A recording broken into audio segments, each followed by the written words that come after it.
Hello everyone, I welcome you back at the platform of Middle Academy and let's discuss today's important news editorial जो the Hindu और Indian express में आए हैं।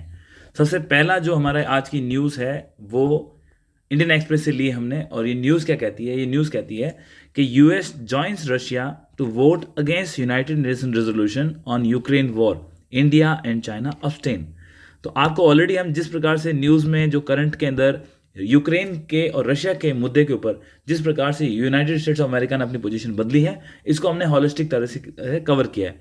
अब latest development क्या आई है कि यूनाइटेड नेशन की जनरल असेंबली है, उस जनरल असेंबली के अंदर एक मोशन लेके आया गया। मोशन कौन लेके आया? मोशन लेके आया यूरोपियन यूनियन और यूक्रेन।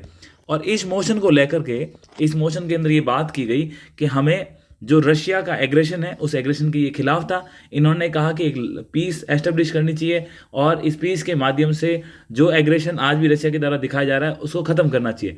तो ये मोशन था, मोशन को वोटिंग के लिए लाएगा। तो उस वोटिंग में ये आपको पता है आज ऑलरेडी 3 साल हो चुके हैं इस युद्ध को प्रारंभ हुए हुए। तो इन 3 साल की जर्नी के ऊपर ये मोशन लाया गया था और मोशन लाने के बाद इस मोशन का विरोध किसने किया? सबसे इंपॉर्टेंट जो चेंज अगर किसी के वोटिंग पैटर्न में देखने को मिला तो वो मिला यूएसए को। कैसे देखने को मिला? 3 साल तक कंटिन्यूसली एक राष्ट्र यूएसए रशिया के अगेंस्ट में मोशन को वोट करता आया है। जब भी यूक्रेन से या यूरोपियन यूनियन से और इवन यूएसए ने कई बार खुद मोशन लेके आया है यूनाइटेड नेशन जनरल असेंबली के अंदर और उसको वोट किया। लेकिन अब यहाँ पे ये देखने को मिला ना, उन्होंने अपनी जो पॉलिसी है वो कंप्लीटली शिफ्ट कर दी है। वो 180 डिग्री का टर्न ले चुका। कैसे ले चुका है? जो मोशन रशिया के अगेंस्ट में आया उसको सपोर्ट किसने किया है? उसको सपोर्ट किया है यूएन में। और वो अगेंस्ट किसके बोल रहा है? यूक्रेन के। तो यहाँ पर यूएसए के द्वारा जो वोट किया गया वो किसके अगेंस्ट किया गया? ईयू और यूक्रेन। और सपोर्ट किसके लिए दिखाया? रशिया के लिए। तो एक पॉलिसी की शिफ्ट तो हम ऑलरेडी देख ही रहे हैं। तो यहाँ हमको ये एग्जाम में लिखने के लिए, बात करने के लिए मिल गया कि यूनाइटेड नेशन जनरल असेंबली के अंदर जिस प्रकार से यूएसए ने जो यूक्रेन का मोशन लाया गया, रेजोल्यूशन लाने का प्रयास किया गया, उस प्रयास के अगेंस्ट में वोट किया। और ये दिखाता है कि यूएसए ने अपनी पॉलिसी को शिफ्ट किया है ना। तो अदरवाइज तो वो बहुत बुरे शब्दों में कंडेम भी करता था। अब इस में भारत की क्या पोजीशन रही? तो आप जानते हैं कि भारत ने अब तक यूनाइटेड नेशन जनरल असेंबली में रशिया के खिलाफ जितने भी मोशंस आए हैं या रेजोल्यूशंस आए हैं उनमें से किसी भी मोशन में रशिया के अगेंस्ट वोट नहीं किया है। भारत कॉन्स्टेंटली इन मुद्दों से अपने आप को एब्सटेन करता रहा है, मतलब कि वो किसी भी ग्रुप की तरफ अपने आप का इंक्लिनेशन नहीं दिखाता है। तो ये भारत की पॉलिसी थी, ये हमने देख ली। अब भारत के साथ चाइना ने भी क्या किया है? चाइना भी अब्सटेन है। अब भारत तो इसलिए अब्सटेन है क्योंकि भारत हमारे रशिया के साथ बहुत पुराने और लंबे रिश्ते हैं। और चाइना क्यों? क्योंकि आप जानते हैं चाइना रशिया का फ्रेंड है। सबसे इंपॉर्टेंट बात हमको ये देखने को मिली कि इस पूरे संबंध के अंदर जो ब्रिक्स के 5 राष्ट्र हैं, कौन कौन है ब्रिक्स में? जो पहले के 5 थे, एक्सपांशन होने की पहले की बात कर रहा हूँ, जिसके अंदर आपका ब्राजील है, रशिया है, इंडिया है, चाइना है और साउथ अफ्रीका है। तो रशिया के खिलाफ तो जब मोशन लाया गया तो रशिया ने तो खुद उसके खिलाफ वोट करेगा ही, लेकिन बाकी 5 राष्ट्रों में से किसी भी राष्ट्र ने रशिया के विरुद्ध वोट नहीं किया है। एब्सटेन हुए होंगे आप, अदरवाइज आपने वोट नहीं किया होगा या फिर आप रशिया के सपोर्ट में वोट किया होगा, लेकिन किसी भी राष्ट्र ने यहाँ पर रशिया के अगेंस्ट वोटिंग नहीं करी। और सबसे बड़ी बात किसने नहीं करी? यूएसए ने। तो वो अपनी उसकी जो पॉलिसी चेंज हो रही है वो दिखा रहा है। हालांकि ये रेजोल्यूशन पास हुआ क्योंकि इस रेजोल्यूशन में ऑलमोस्ट 93 कंट्रीज़ ने, जिसके अंदर आपके यूरोप की कंट्रीज़ है, उन्होंने यूनिलैटरली इस मोशन का सपोर्ट किया और बोला कि एक लास्टिंग पीस का सॉल्यूशन हमें करना चाहिए यूक्रेन के मुद्दे पर।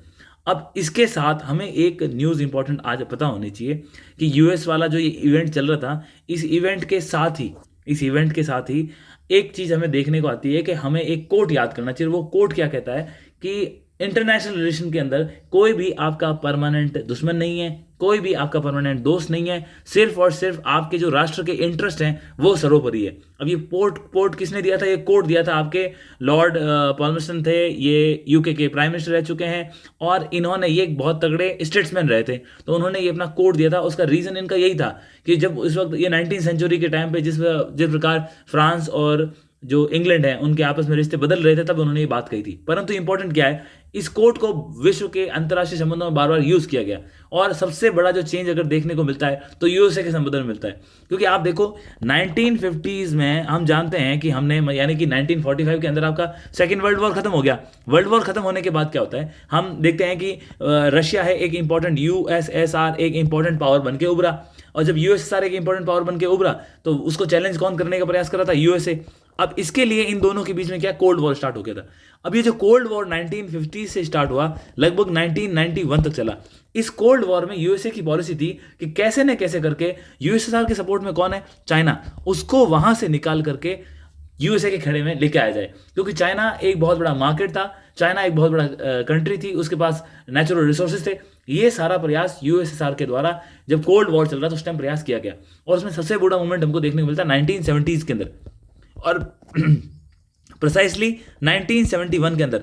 आप जानते हैं कि उस वक्त भारत जो ईस्ट पाकिस्तान के साथ युद्ध चल रहा था, लिबरेशन ऑफ बांग्लादेश, जो हमने वॉर कराया था 1971 के अंदर, जिसके अंदर शेख मुजीबुर रहमान सॉरी लीडर बन के उभरे थे। तो उस 1971 के उस मूवमेंट के दौरान ही आप जानते हैं कि हमने रिश्ते किससे बनाए थे, यूएसएसआर से। हमने उनसे स्ट्रेटेजिक पीस वाली डील साइन करी थी। हमने हमारी सेफ्टी इंश्योर करने के लिए जो प्राइम मिनिस्टर थी इंदिरा गांधी, वो खुद रशिया गई थी, यूएसएसआर गई थी, और वहाँ के प्रेसिडेंट थे उनसे मिली थी, और वो हमारे दोनों राष्ट्रों के मध्य एक अकॉर्ड साइन हुआ था, स्ट्रेटेजिक रिलेशनशिप साइन हुई थी। अब ये होने के बाद उसी वक्त जो यूएसए के सेक्रेटरी ऑफ स्टेट हैं, कौन थे, हेनरी किसिंजर। जो आप ये फोटो आज देख रहे हो, ये फोटो 1970 की नहीं है, ये फोटो 2023 की है। 2023 में जब यूएसए और चाइना के रिश्ते विश्व के सबसे बुरे दौर से गुजर रहे हैं, उस वक्त यही व्यक्ति हैं जो हेनरी किसिंजर दोबारा से 2023 में अपनी पर्सनल विजिट के तहत कहाँ गए थे, ये गए थे चाइना। ये फोटो तब की दिखा रहा हूं मैं आपको, 2023 की। लेकिन इससे पहले इनको क्यों विश्व में याद किया जाता है और इनको one of the greatest diplomat भी माना गया है? क्यों माना गया कि 1970 के अंदर ये जो आपका यूएसए है, यूएसए के क्या थे, सेक्रेटरी ऑफ स्टेट थे, और सेक्रेटरी ऑफ स्टेट बहुत पावरफुल पोस्ट होती है, आप जानते हैं। और उसके बाद उसी दौर के अंदर 73, 74, 75 के अंदर ये नेशनल सिक्योरिटी एडवाइजर भी थे। जैसे आज हमारे राष्ट्र के अंदर अजीत डोवाल है, उस समय ये यूएसए के नेशनल सिक्योरिटी एडवाइजर भी थे। और उससे इंपॉर्टेंट बात है कि जिस वक्त ये उसके सेक्रेटरी ऑफ स्टेट थे यूएसए के, वहां पे जो प्रेसिडेंट थे वो थे हमारे मिस्टर निक्सन। और मिस्टर निक्सन आपको पता है बहुत फेमस है यूएसए और रिलेशन, चाइना के रिलेशन को इंप्रूव करने के लिए। लेकिन उसका बैकग्राउंड किसने तैयार किया था? उसका बैकग्राउंड किया था इसके जो यूएसए के सेक्रेटरी ऑफ स्टेट है, हेनरी किसिंजर ने। अब हेनरी किसिंजर ने इसी कोड को कई बार यूज भी किया था। अब हेनरी किसिंजर उस वक्त कहाँ आने, उनकी विजिट कहाँ थी, पाकिस्तान की, और बिल्कुल भी उस वक्त चाइना और यूएसए के रिलेशन अच्छे नहीं थे। लेकिन वो पाकिस्तान से अपनी विजिट के बाद सीक्रेटली कहाँ पहुंचते हैं, चाइना। और चाइना पहुंचने के बाद वो किससे मिले, माओ जेडोंग से।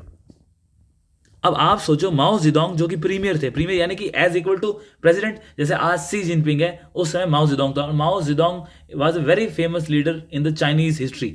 तो माओ जेडोंग से वो खुद मिले। आप सोचिए, एक प्रीमियर, एक राष्ट्र का प्रीमियर किससे मिल रहा है, किसी सेक्रेटरी ऑफ स्टेट से मिल रहा है। तो बहुत बड़ी बात है, क्योंकि दोनों का जो स्ट्रक्चर होता है उसमें डिफरेंस था। लेकिन उनको बहुत वार्म वेलकम मिली हेनरी किसिंजर को। उन्होंने अपनी डिप्लोमेसी का इस्तेमाल करते हुए चाइना को यूएसए के क्लोज लाने में वो सक्सेस हुए। और 1970 से लेकर के 1990s तक जो 20 सालों के अंदर यूएसएसआर को तोड़ने का प्रयास किया गया था यूएसए, उसके लिए जो एक मैन बैकग्राउंड का काम किया था वो इसी इवेंट ने किया था। इसी इवेंट के लिए ही इज वेरी फेमस। और उसके बाद जब ये 1971 में गए, उसके बाद उन्होंने पूरा ग्राउंड तैयार किया, और उस ग्राउंड को तैयार होने के बाद यूएसए के प्रेसिडेंट थे, वो कहाँ पहुंचे आपके, वो पहुंचे आपके चाइना, और वहां जाकर के उन दोनों राष्ट्रों के रिलेशंस तय हुए। और इस रिलेशन के कारण ही ना सिर्फ चाइना ने ग्रोथ करी, बल्कि उसके अलावा यूएसए ने भी ग्रोथ करी। दोनों राष्ट्रों की ग्रोथ के अंदर ये जो चेंज ऑफ मूवमेंट आया था बहुत इंपॉर्टेंट था। इसीलिए कहा जाता है कि अंतर्राष्ट्रीय रिश्तों में ना कोई परमानेंट एनिमी नहीं है, कोई परमानेंट फ्रेंड नहीं है, सिर्फ आपके इंटरेस्ट ही देखे जाते हैं। अब अभी आज देख लो, अब आप देख सकते हो किस प्रकार से जो 1950 से लेकर के 1990 तक चीर प्रतिद्वंदी थे, कौन, रशिया और यूएसए, वो दोनों क्लोज आ रहे हैं। यानी कि 2014, 15, 16, 17 तक इन दोनों की बनती नहीं थी। अब जाकर के दोनों एक दूसरे के क्लोज आ रहे हैं। क्यों? क्योंकि इनके इंटरेस्ट इन्वॉल्व है। अंतर्राष्ट्रीय राष्ट्रों में सिर्फ यही चीजें देखी जाती है। इसी कारण से आप देखो, भारत ने अब्सटेन किया है इस रेजोल्यूशन के खिलाफ, चाइना ने एब्सटेन किया है। तो ये दिखाता है कि सब अपने इंटरेस्ट से चलते हैं। और इंटरनेशनल रिलेशन कैसे तय होते हैं, इंटरेस्ट से। तो इन चीजों को आपको समझने की आवश्यकता थी। तो इसके बाद ये 2023 के अंदर जो हमारे हेनरी किसिंजर हैं, यूएसए के सेक्रेटरी ऑफ स्टेट थे, नेशनल सिक्योरिटी एडवाइजर थे, एक टॉप डिप्लोमेट थे, ये दोबारा गए। तो आप सोचो, उनकी एज उस वक्त 97 या 98 के आसपास होगी 2023 के अंदर जब ये गए। उस वक्त भी इनको किसने रिसीव किया है, और बहुत ही गर्म जोशी के साथ रिसीव किया गया। किसके द्वारा? चाइना के प्रीमियर सी जिनपिंग के द्वारा, प्रेसिडेंट के द्वारा। और आप इस फोटो से भी आइडिया लगा सकते हो कि वहीं पर उस वक्त यूएसए के और भी टॉप डिप्लोमेट ऑफिशियल विजिट थे, लेकिन उनकी मुलाकात तक नहीं हुई प्रेसिडेंट से, लेकिन इनको अटेंड किया गया क्योंकि चाइना मानता है कि कहीं ना कहीं इनका जो रोल था बहुत इंपॉर्टेंट रोल था यूएसए और चाइना के रिलेशन को क्लोज लेके आने के लिए। और उसी क्लोजनेस से यूएसए को चाइना जैसा मार्केट मिला और चाइना को यूएसए जैसा पार्टनर मिला, जिससे उसकी इकोनॉमिक ग्रोथ इंश्योर हो सकी। आगे बढ़ते हैं नेक्स्ट टॉपिक की तरफ।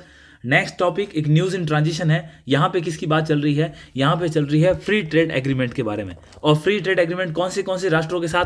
एक बात चल रही है अपना यूके के साथ, यूनाइटेड किंगडम के साथ, और दूसरी बात चल रही है यूरोपियन यूनियन के साथ। आपको पता होना चाहिए, हमें पता है कि फ्री ट्रेड एग्रीमेंट क्या होता है कि दो राष्ट्रों के मध्य एग्रीमेंट होता है जिसके तहत वो तय करते हैं कि किस पे हम कितना टैरिफ लगा सकते हैं, कौन से गुड्स हैं, सर्विसेज हैं जो आप किस लेवल तक लिबरलाइज कर सकते हो, आप ट्रेड बैरियर कितने परसेंट तक नहीं लगाओगे, कौन से एक्सपोर्ट होगा, कितना कर सकते हैं। तो ये सारी चीज़ें फ्री ट्रेड एग्रीमेंट के अंदर दोनों राष्ट्रों के साथ तय होती है।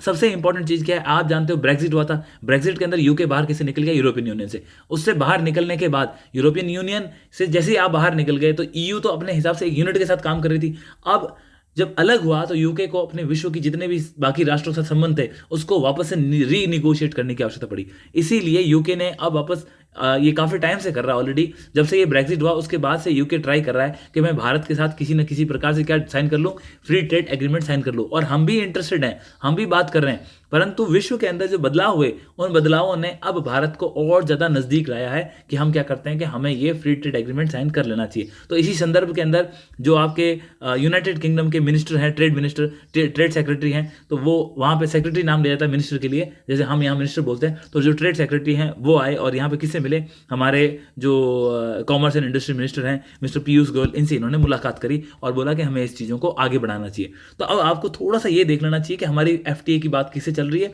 एक तो चल रही है यूके के साथ, दूसरी चल रही है ईयू के साथ। अब जो यूके के साथ हमारा व्यापार है उसमें आपको समझना चाहिए कि हमारा जो ट्रेड है यूके के साथ वो सरप्लस है। कितना सरप्लस है तो वही ऑलमोस्ट कितना, लगभग 10 बिलियन यूएस डॉलर के आसपास तो हम क्या है मेटल को एक्सपोर्ट करते हैं और 8 बिलियन यूएस डॉलर के आसपास हम क्या करते हैं, इंपोर्ट करते हैं। तो दोनों मिला के 18 से 20 बिलियन यूएस डॉलर का व्यापार इंडिया और यूके एक साथ करता है। कौन से गुड्स हैं? तो आप जानते हैं ऑटो कंपोनेंट्स भी जाते हैं, इसके अलावा जेनरिक मेडिसिन भी जाती है, एग्रीकल्चर प्रोडक्ट भी जाते हैं। तो ये निगोशिएशन इनके बीच में चल रही है, इसमें कई राउंड्स की कॉन्फ्रेंस होती है, बातें होती है, लेकिन सिर्फ न्यूज़ आई तो हमें पता होना चाहिए, इंडियन एक्सप्रेस में आई है तो हमें पता होना चाहिए किसके साथ चल रही है। जब यूके के साथ होगा उसके बाद यूरोपियन यूनियन के साथ भी होना हमें ऐसा लगता है प्रभावी है, क्योंकि जिस प्रकार से अभी अंतर्राष्ट्रीय संबंधों में बदलाव आ रहा है, यूएसए ने बिल्कुल यूरोपियन यूनियन को अकेले छोड़ दिया है। तो ऐसा होगा कि वहाँ का जो वैक्यूम फिल करने के लिए कहीं ना कहीं भारत भी अपने यूरोपियन यूनियन के साथ संबंधों को बढ़ाएगा, क्योंकि आप जानते हैं वहाँ पे जर्मनी, फ्रांस जैसे इंपॉर्टेंट राष्ट्र हैं जिनके भारत के साथ अच्छे संबंध है। तो ऐसा लगता है कि आने वाले समय के अंदर जो हमारी बातचीत यूरोपियन यूनियन के साथ चल रही है वो भी मटेरियलाइज होते हुए दिखेगी। अब नेक्स्ट अभी क्या हुआ, रिसेंटली शरद पवार जी ने एक स्टेटमेंट दिया था। ये स्टेटमेंट उन्होंने 4 या 5 दिन पहले दिया था और उन्होंने कहा था कि अगर किसी को इतिहास याद है तो 1999 के अंदर, आपको पता है 98-99 के अंदर जो अटल बिहारी वाजपेयी जी की 13 महीने की सरकार गिरी थी ना, तो उस सरकार के गिरने में देखा गया था कि वो सरकार एक वोट से गिरी थी। कैसे गिरी थी? तो बीजेपी को जो उस टाइम एनडीए का अलायंस था, अपना नेशनल डेमोक्रेटिक अलायंस, तो बीजेपी की जिसके लीडर कौन थे? अटल बिहारी वाजपेयी। तो उनकी अटल बिहारी वाजपेयी की लीडरशिप में उस वक्त एनडीए की गवर्नमेंट को एक नो कॉन्फिडेंस मोशन लाया गया। जब नो कॉन्फिडेंस मोशन लाया तो अटल बिहारी वाजपेयी, जब वोटिंग हुई, वोटिंग होने के बाद उनको 269 वोट मिले थे, जबकि जो यूपीए था, यूनाइटेड प्रोग्रेसिव अलायंस, उनके विरोध के अंदर कितने 270 वोट गिरे। और इस एक वोट के अंतर से जो एनडीए की गवर्नमेंट है वो गवर्नमेंट गिर गई। हालांकि गिरने के बाद जो प्रेसिडेंट है उन्होंने मौका दिया ऑपोजिशन पार्टीज को कि आप आओ एक साथ आकर के सरकार बना लो। तो सरकार तो कोई बना नहीं पाया, सरकार नहीं बना पाया, दोबारा चुनाव हुए और दोबारा चुनाव हुए तो अटल बिहारी वाजपेयी जी एक अच्छी मेजोरिटी के साथ दोबारा जीत के आए और 1999 से लेकर के साल 2003 तक उन्होंने 5 साल की गवर्नमेंट को पूरा किया। 1998 से लेकर 2003 तक की उन्होंने 5 साल की गवर्नमेंट को पूरा किया। उसके बाद आप जानते हैं कि 2004 से मनमोहन सिंह जी प्राइम मिनिस्टर बन गए और कंटिन्यूसली 2013 तक वो प्राइम मिनिस्टर थे और 14 के अंदर नरेंद्र मोदी गवर्नमेंट आ गई। अब ये शरद पवार का जो स्टेटमेंट था, उन्होंने कहा था कि उस वक्त जो एक वोट का बदलाव था उसके लिए मैं जिम्मेदार था। तो बोला मैं नाम नहीं बोल सकता क्योंकि सीक्रेसी इंपॉर्टेंट है, लेकिन हमारे पास एक मौका मिला कि उस समय को याद करें और कैसे किस प्रकार से पॉलिटिक्स प्ले करती है वो समझना होगा। तो सिचुएशन क्या थी, आपको बताया कि तमिलनाडु के अंदर 2 पार्टीज है। एक कौन सी है? डीएमके, और एक है AIDMK। जो जयललिता की पार्टी है वो AIDMK है। और आज जो तमिलनाडु के अंदर गवर्नमेंट चल रही है उसके सीएम कौन है? Mister MK Stalin. जो MK स्टालिन की पार्टी है वो कौन सी है? DMK। DMK का कभी भी बीजेपी के साथ रिश्ते अच्छे नहीं रहे, लेकिन AIDMK हमेशा से बीजेपी के साथ अच्छे रिश्तों के साथ थी। तो उस वक्त जब 1998 के अंदर इलेक्शंस हुए थे, उस इलेक्शन के अंदर AIDMK की पार्टी को 80 मेंबर ऑफ पार्लियामेंट ये लोग जीत के आए थे। और इन्होंने किसका समर्थन कर रखा था? नेशनल डेमोक्रेटिक अलायंस का। जब इनको सपोर्ट किसने किया? AIDMK। इसके अलावा बहुत सारी पार्टीज थी, लेकिन AIDMK के सपोर्ट के साथ उस वक्त सरकार बनाई हुई थी। और ये जो AIDMK की जयललिता थी, इनकी बिल्कुल भी कांग्रेस से नहीं बनती थी। और उस समय कांग्रेस की प्रेसिडेंट कौन थी? सोनिया गांधी। तो उस वक्त कांग्रेस के घर पर एक मीटिंग हुई थी जिसके अंदर सोनिया गांधी ने भाग लिया था। शरद पवार की भी उसके अंदर भूमिका थी। और सोनिया गांधी जी को ये एहसास दिलाया गया और ये बताया गया कि जो अटल बिहारी वाजपेयी जी गवर्नमेंट है वो अपनी मेजॉरिटी खो रही है और इसमें जयललिता जी अपना जो समर्थन है वो वापस ले लेगी और उससे ये सिचुएशन क्रिएट होगी जिसका फायदा उठाना चाहिए। तो अब जैसे ही AIDMK ने अपना समर्थन वापस लिया, क्योंकि उनके पास 8 MPs थे, तो वहां पर जो मेजॉरिटी थी वो कम हो गई। हालांकि जो अटल बिहारी वाजपेयी जी की छवि बहुत अच्छी थी, प्रयास पूरे ऐसे थे कि वो आराम से अपनी मेजॉरिटी प्रूव कर लेंगे। लेकिन हुआ क्या, आप ये देखो, वहां पर कुछ ना कुछ चीजें ऐसी चली जो उनको सपोर्ट करने वाली कुछ पार्टियां थे वो कंटिन्यूसली सबने नहीं किया। और उसके अंदर सबसे बड़ा इवेंट यह आया, उस वक्त इनके साथ बीजेपी के साथ नेशनल कॉन्फ्रेंस भी समर्थन में थी, जो NDA का पार्ट थी। नेशनल कॉन्फ्रेंस के एक लीडर ने क्या किया, उन्होंने अपना समर्थन वापस ले लिया। इसके साथ जो बीजेपी के खुद एक मेंबर ऑफ पार्लियामेंट थे, उसने अपना वोट वो भी चेंज कर दिया। इससे क्या हुआ, इससे ये हुआ कि जब ये वोट उन्होंने कर दिया, हालांकि उस MP को बाद में डिस्क्वालीफाई भी कर दिया गया, लेकिन ये 2-3 रीजन से क्या हुआ, वोटिंग का परसेंटेज गिर गया और लास्ट के अंदर ये फिगर्स निकल गई 269 और 270। और इसीलिए एक वोट से अगर किसी की सरकार नो कॉन्फिडेंस मोशन के अगेंस्ट में गिरी है तो वो अटल बिहारी वाजपेयी जी की 1998 और 1999 का समय था। हालांकि ये जो एग्जैक्ट वोटिंग हुई थी ये 1999 अप्रैल की बात है, और जो इससे पहले सरकार बनी थी वो 1998 के अंदर बनी थी। 13 महीने सरकार चली थी, तो हमारे पास एक मौका था, तो हमने इसको देखने का प्रयास किया। और इसके बाद तो मैंने आपको बता ही दिया, जैसे ही मेजॉरिटी आई 1999 में दोबारा इलेक्शंस हुए और उस मेजॉरिटी में NDA को लगभग 303 सीटें मिली। जो आज बीजेपी की स्थिति है वैसी की वैसी हासिल थी, उन्होंने 543 सीटों के अंदर करी थी। तो ये एक इंपॉर्टेंट न्यूज़ थी, इंडियन एक्सप्रेस के अंदर एक्सप्लेन सेक्शन में आ रखी थी, जिसको हमने कवर किया। आगे बढ़ते हैं फिर नेक्स्ट की तरफ। नेक्स्ट जो हमारे राजनाथ सिंह जी हैं, उन्होंने चंडीगढ़ के अंदर, आप जो हमारी मंडी के अंदर इंडियन इंस्टीट्यूट ऑफ टेक्नोलॉजी है IIT कौन सी? मंडी। IIT मंडी कहाँ पे है? ये है आपका हिमाचल प्रदेश के अंदर। तो IIT मंडी में राजनाथ सिंह जी वहाँ पे लेक्चर देने गए थे। वहाँ पे उन्होंने जब एड्रेस किया तो एड्रेस करते समय उन्होंने कुछ बातें बोली। वो बातें हमारे एग्जाम के लिए बहुत इंपॉर्टेंट है और ये डिफेंस सेक्टर से जुड़ी हुई है, इसलिए और भी ज़्यादा इंपॉर्टेंट है। तो राजनाथ सिंह जी ने कहा कि आज जो भारत है वो करीब करीब साल 2023 और 24 की बात करते हो तो हमने करीब करीब 23,000 करोड़ रुपए के डिफेंस के इक्विपमेंट्स है बाहर के राष्ट्रों को एक्सपोर्ट किए। तो एक तो बात उन्होंने यही बोली। दूसरी उन्होंने बात बोली कि हमारा प्रयास क्या है, हम चाहते हैं कि साल 2029 तक, यानी कि आगे आने वाले 5 सालों में हम इस 23,000 के फिगर को कहाँ पहुंचा दें, 50,000 करोड़ रुपए का एक्सपोर्ट हम करें। ये उनका टारगेट है, उन्होंने ये बताया। और उन्होंने बोला कि ये पोटेंशियल हमारे अंदर है, लेकिन इस पोटेंशियल को पूरा करने के लिए उन्होंने बोला जो आज के युवा हैं उन युवाओं को टेक्नोलॉजी के ऊपर, इनोवेशन के ऊपर और उनको एंटरप्रेन्योरशिप के ऊपर काम करने की आवश्यकता है। और उन्होंने बोला जो आपकी IIT है ना, इस IIT को आप ये समझो, आपको इनिशिएटिव लेना चाहिए। दूसरे आई का मतलब उन्होंने बताया कि आपको अपने आप को इम्प्रूव करना चाहिए और इम्प्रूव करने के बाद आपको ट्रांसफॉर्म करना चाहिए। और इस प्रकार से आप डिफेंस सेक्टर में, टेलीकॉम सेक्टर में अच्छा काम कर सकते हो। इसके अलावा उन्होंने ये भी बोला कि ना आप ये समझो कि आज के युवा को भारत के अंदर जो डिजिटल स्टार्टअप चल रहे हैं, जो स्टार्टअप का इकोसिस्टम बन रखा है, उसमें काम करने का प्रयास करना चाहिए, उसके लिए आगे आना चाहिए। क्यों बोला? वर्तमान में लगभग 1.25 लाख के आसपास तो हमारे भारत के अंदर क्या है, स्टार्टअप्स हैं और करीब करीब 110 यूनिकॉर्न्स हैं। यूनिकॉर्न आप जानते हैं कि जब स्टार्टअप की साइज बहुत बड़ी बन जाती है उसको हम यूनिकॉर्न बोलते हैं। जैसे बाईजूस बने, ये सारे स्टार्टअप ही थे, इनकी साइज इतनी बड़ी हो गई, इनको हम यूनिकॉर्न बोलते हैं। अब उन्होंने ये बोला कि ऐसे माहौल के अंदर आपको भी आगे आना चाहिए, चूंकि आज भारत की जो स्थिति स्टार्टअप के इकोसिस्टम को डेवलप करने के अंदर विश्व के अंदर 3rd पोजीशन पे है, और उनका ये कहना था कि इसी में आप लोग भी शामिल हो। शामिल होने के बाद क्या होगा, हमारी जो डिजिटल इकोनॉमी का कंसेप्ट है उसमें आप हेल्प करोगे, हमारी इकोनॉमिक ग्रोथ में आप हेल्प करोगे, डिफेंस सेक्टर में आप हेल्प करोगे, टेलीकॉम सेक्टर में आप हेल्प करोगे, और इनमें हमें क्या है, इन सारे सेक्टरों में हमको एडवांटेज है। क्यों?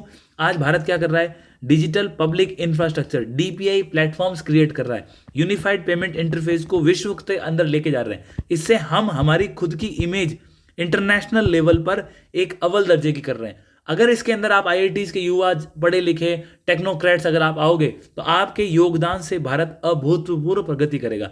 ये बात राजनाथ सिंह जी ने कही है, जो हमारे एग्जाम्स के लिए इंपॉर्टेंट होती है। इसी के साथ उन्होंने कहा कि इन सारी चीज़ों के होने के साथ ही 2047 तक जो हमारा भारत को लेकर के एक विकसित भारत का सपना है वो हम पूरा कर सकते हैं, उसमें आपकी भागीदारी है वो बहुत ही प्रबल और अहम है। ऐसी बात उन्होंने राजनाथ सिंह जी ने आईआईटी मंडी के वहाँ पे जब लेक्चर दे रहे थे उसके बारे में। तो डिफेंस सेक्टर की बात करी, टेलीकॉम सेक्टर की बात करी थी, और डीपीआई वगैरह की बात करी जो हमने कर ली। नेक्स्ट न्यूज़, द हिंदू के अंदर क्या होता है कि कई बार ओपिनियन लिया जाता है लोगों से कि आपके क्या विचार है, आप दो। तो लोग अपने क्या है ओपिनियन लिखते हैं ईमेल के माध्यम से। आप में से भी कोई इंटरेस्टेड है, कोई आपको, यदि आप एडिटोरियल्स पढ़ते हो, कोई न्यूज़ लगती है जिसके ऊपर आप अपना पर्सनल कमेंट्स देना चाहते हो, या फिर जो हमने डिस्कशन किया द हिंदू और इंडियन एक्सप्रेस में, अगर हिंदू की न्यूज़ है आप उस पर कमेंट देना चाहते हो तो आप डायरेक्टली द हिंदू को भी उसके लिए मेल कर सकते हो। अब इनसे क्या होता है, लोगों की अवेयरनेस बनती है। अब रिसेंटली आप जानते हैं कि दिल्ली के अंदर आम आदमी पार्टी की गवर्नमेंट थी, वो अब रिप्लेस हो गई, और 48 एमएलए की सीट लेके आने के बाद भारतीय जनता पार्टी की वहां पे गवर्नमेंट बन गई है। अब ये गवर्नमेंट तो बन गई, इस गवर्नमेंट के बनने के बाद आपको पता है कि इलेक्शन के अंदर एक महत्वपूर्ण मुद्दा था, और वो था यमुना नदी। तो यमुना नदी का जो मुद्दा था, अब इस यमुना नदी के मुद्दे के अंदर, यमुना नदी के अंदर आपको पता पॉल्यूशन के बहुत बुरे हालात हैं। वहाँ पे आपने देखा किस प्रकार से कई केमिकल रिएक्शन होने के बाद वहाँ पे फॉग भी दिखाई दिए। वहाँ पे जो ये आपके जैसे अलसूर लेक है बेंगलोर के अंदर, वहाँ जिस प्रकार से ये यूट्रोफिकेशन की समस्या हुई, ये यमुना नदी के अंदर भी देखने को दी। सीवेज का सिस्टम आता है, बहुत सारी इंडस्ट्रीज़ है, उसका कचरा आता है, अवशिष्ट का निष्पादन नहीं होता है, सेग्रीगेशंस नहीं होते हैं, उसके बाद वो सारी की सारी गंदगी है, सलज है, वो यमुना के अंदर जाती है। हम जानते हैं कि जफरगंज जैसे नाले हैं वो किस प्रकार यमुना को आके प्रदूषित कर रहे हैं, और एक टाइम पे यमुना किस प्रकार से लाइफलाइन थी और गंगा की एक मेजर ट्रिब्यूटरी भी है। तो इसलिए आप समझो कि ये हमारे इकोसिस्टम को बहुत प्रभावित कर रही है। तो ये एक बहुत बड़ा मुद्दा बना था, बीजेपी ने इसको बुलाने का प्रयास भी किया और वो कुछ हद तक सक्सेस भी हुए। हालांकि ये यमुना का मुद्दा आज का नहीं है, पिछले 25-30 सालों से मुद्दा चल रहा है, जब से हमारा इंडस्ट्रियल डेवलपमेंट जो ओखला वाला एरिया है, नोएडा का क्षेत्र है, दिल्ली के आसपास का जितना क्षेत्र है, उस क्षेत्रों में मेरठ, गाजियाबाद, ये सारे जो हमारे डेवलप हुए हैं एरियाज, उस एरियाज के अंदर क्या हुआ, यमुना इससे गंदी हुई और समय के साथ इसको जो इफेक्टिव तरीके से मैनेज करना था वो नहीं कर पाए। अब आज बात मौका मिला है, एक राइटर यहाँ पे, एक कॉमन सिटीजन ऑफ इंडिया जो कि कहाँ से, चंडीगढ़ है, वैभव गोयल, ये बोलते हैं कि आपको मौका है आज। पिछले 35 सालों के अंदर यमुना को प्रयास किए गए साफ करने के, लेकिन नहीं हो पाए। लेकिन आज अगर आप देखो तो उत्तर प्रदेश के अंदर गवर्नमेंट किसकी है, एनडीए की या बीजेपी की। केंद्र के अंदर सरकार किसकी है, बीजेपी या फिर एनडीए की। हरियाणा के अंदर सरकार किसकी है, बीजेपी या एनडीए की। मध्य प्रदेश के अंदर सरकार किसकी है, बीजेपी या एनडीए की। राजस्थान के अंदर सरकार किसकी है, बीजेपी की। तो आप, और दिल्ली के अंदर सरकार किसकी, बीजेपी। जितने राज्य आज यमुना नदी के क्षेत्र में लगते हैं उन सभी राज्यों के अंदर किसकी सरकार है, बीजेपी की। तो आज आपके पास मौका है, आप इन सब के साथ कोऑपरेटिव फेडरलिज्म का उदाहरण लेते हुए आप इन चीज़ों को कर सकते हो, और ऐसा मौका शायद पता नहीं कब आए, क्योंकि ये तो कोइंसिडेंस वाली बात होगी। जिस प्रकार से कहा गया कि कुंभ के अंदर जो ये इवेंट आया है वो 144 ईयर्स के बाद आया है। तो ऐसी लोकतंत्र के अंदर भी ऐसी स्थितियां बहुत कम बनती है कि 6-6 सरकारें जो एक दूसरे के बगल में लगती है वहाँ बीजेपी की सरकार हो। और जब बीजेपी की सरकार है और आपका मैनिफेस्टो के अंदर मुद्दा था, तो आप इसको भुनाओ और जो यमुना की गंदगी है उसको मिटाओ, और जो हमारी रिवन है उसको दोबारा से रीजनरेट करो, और जो आपने पोल प्रॉमिस के ऊपर किया था उसकी बात करो। तो लोगों में आपका कॉन्फिडेंस ही बढ़ेगा, इन्वायरमेंट के लिए सस्टेनेबिलिटी बढ़ेगी।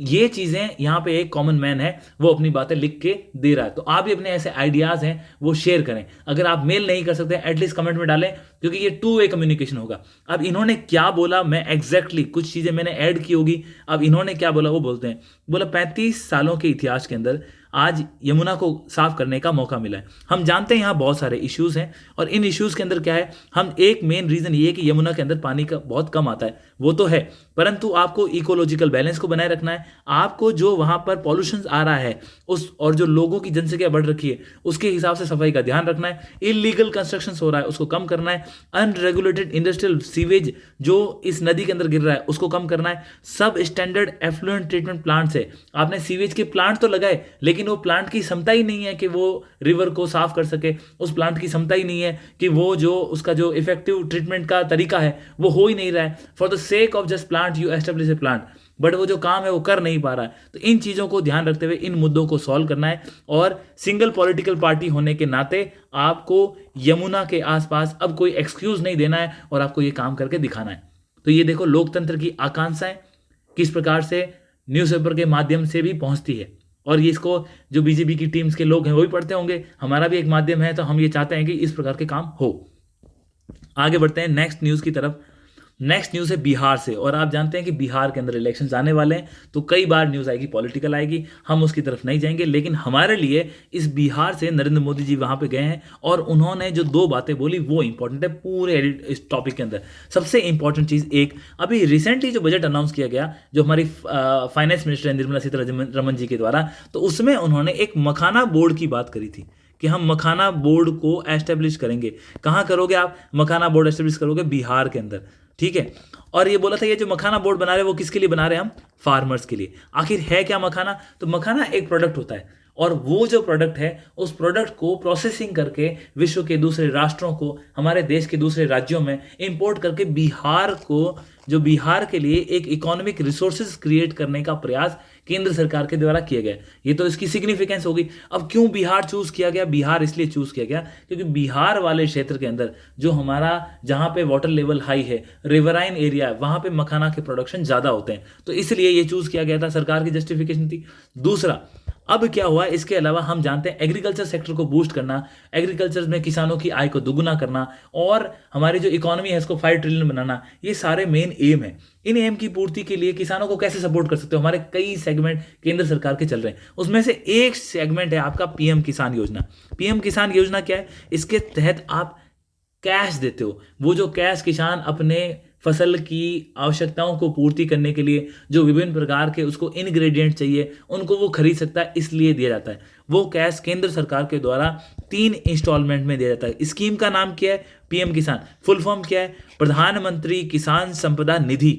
इस निधि से किसानों को 6,000 रुपये हर साल 3 इक्वल इंस्टॉलमेंट्स में केंद्र सरकार के द्वारा दिए जाते हैं और ये एक कैश इंसेंटिव स्कीम है जिसकी हेल्प से किसान अपनी जो आवश्यकताएं की पूर्ति है उनको कर सकता है। तो इसका एक ट्रेंच जिसमें करीब 22,000 करोड़ रुपए किसानों के खाते में जाएंगे, जो लगभग 10 करोड़ किसानों को मिलेगा पैसा, वो इसका जो अभी जो लॉन्च किया, पैसा रिलीज किया है, वो भी इन्होंने बिहार से किया। ऐसा बिहार से क्यों किया? क्योंकि इलेक्शंस आने वाले हैं, तो इलेक्शंस के लिए पॉलिटिकल पार्टीज को कुछ ना कुछ प्रमोशन भी करना है, वो भी एक पार्ट है। परंतु हमारे लिए पीएम किसान योजना, उसकी इंस्टॉलमेंट कितनी है, कितने तरीके से हो रहा है, ये वो। अब राजस्थान जैसे राज्यों के अंदर जो हमारी सरकार है उन्होंने बजट के अंदर प्रोनाउंस किया था कि हम एडिशनल 2,000 रुपये और देते हैं, तो किसानों को कितना मिल रहा था? और 8,000। इस बजट के अंदर भी कुछ प्रावधान करने की बात है, हालांकि बजट केवल पेश हुआ है, इसके ऊपर निगोशिएशन होगी, डिस्कशन होगी, तब हम फाइनली बात करेंगे कि क्या राजस्थान 8,000 के अलावा इसको 9,000 बढ़ाने का प्रयास कर रहा है या नहीं।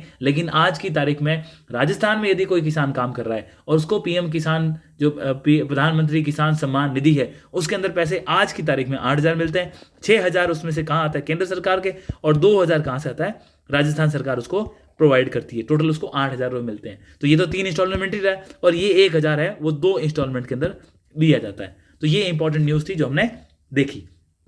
सो दैट्स ऑल फॉर टुडे। जो भी न्यूज़ एडिटोरियल थे हमने कवर कर लिए। Thank you so much. We will meet again tomorrow. Jai Hind.